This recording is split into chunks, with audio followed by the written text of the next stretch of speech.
Hello সবাইকে, তো আজকে বহু যুগ পরে আবার এসে গেছে একটা ছোট্ট মিনি ব্লগ নিয়ে। এটা অনেক দিন আগেকারের ভিডিও, যেটাতে আমি যাচ্ছিলাম মামার বাড়িতে। সেটাও অনেক দিন হয়ে গেছে, কিন্তু আমি এই ভিডিওগুলো পোস্ট না করতে পারলে আমার মনের হাত হজম হবে না। তার জন্য আমি এই ভিডিওগুলো পোস্টই করে দিচ্ছি। আর 3-4 বছর পরে আমি মামার বাড়ি যাচ্ছি, একটা আলাদাই এক্সাইটমেন্ট হচ্ছিল। তার আরেকটা মূল কারণ হচ্ছে ওখানে আরও দুটো পার্সন আছে যাদেরকে আমার খুবই ভালো লাগে। তো আমি তাড়াতাড়ি করে যাচ্ছিলাম ওদের সাথে দেখা হবে বলে।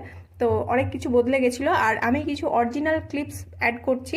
তো যেখানে আমি ভয়েস ওভার দিইনি, তো আমার হাসি দেখে কেউ দয়া করে ভয় পাবেন না।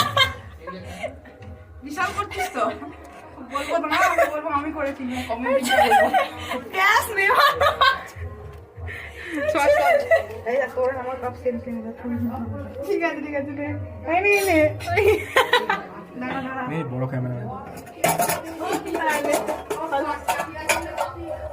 চাইতে ফেলে এই দেখুন রাধুই চা রান্না করেছে, থালা নিয়ে ঘুরছে।